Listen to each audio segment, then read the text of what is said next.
Remember the Belt Road Initiative, China's debt trap that 150 countries fell prey to? Well, it's back in news and it's bad news. 75 poorest countries have to pay back China a sum of $22 billion and they have no means to pay them back.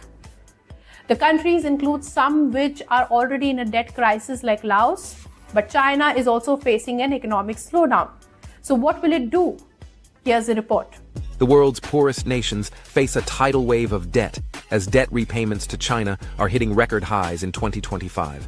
China will turn from a capital provider to the leading debt collector of developing nations. 75 developing countries, including the world's poorest and most vulnerable countries, are to pay back loans to China. In total, these countries are due to pay back a record $22 billion loans to Beijing. These bills are coming due from the BRI, or the Belt Road Initiative. As per the report, this debt repayment is a result of peaks in new loan commitments made from 2021 to 2018. The report also says that this is just the beginning because the more repayments will come in and China will be more debt collector than banker to the developing world for the rest of the decade. The Belt Road Initiative has paid for shipping ports, railways, roads, and more from deserts of Africa to the tropical South Pacific.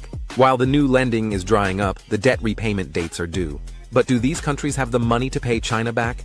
Well, maybe not. So they are cutting back on health, education, and climate mitigation. The BRI was launched by China in 2013. It promised to build massive infrastructure in these countries, which 150 countries are a part of. These projects came with massive loans from China, and the bill is due now. China has become the world's largest supplier of bilateral loans, peaking at over $50 billion in 2016.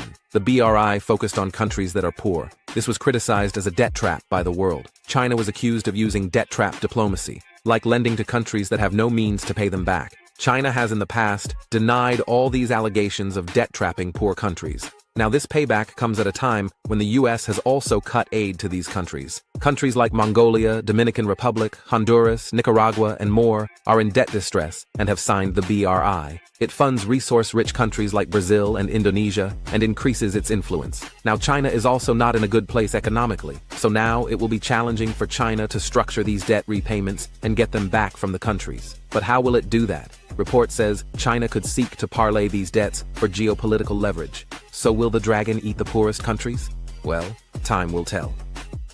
That's all for this week. Thank you for watching and like, share and subscribe to ET Now for more such news and views. If you like this video, then like, share and subscribe to ET Now.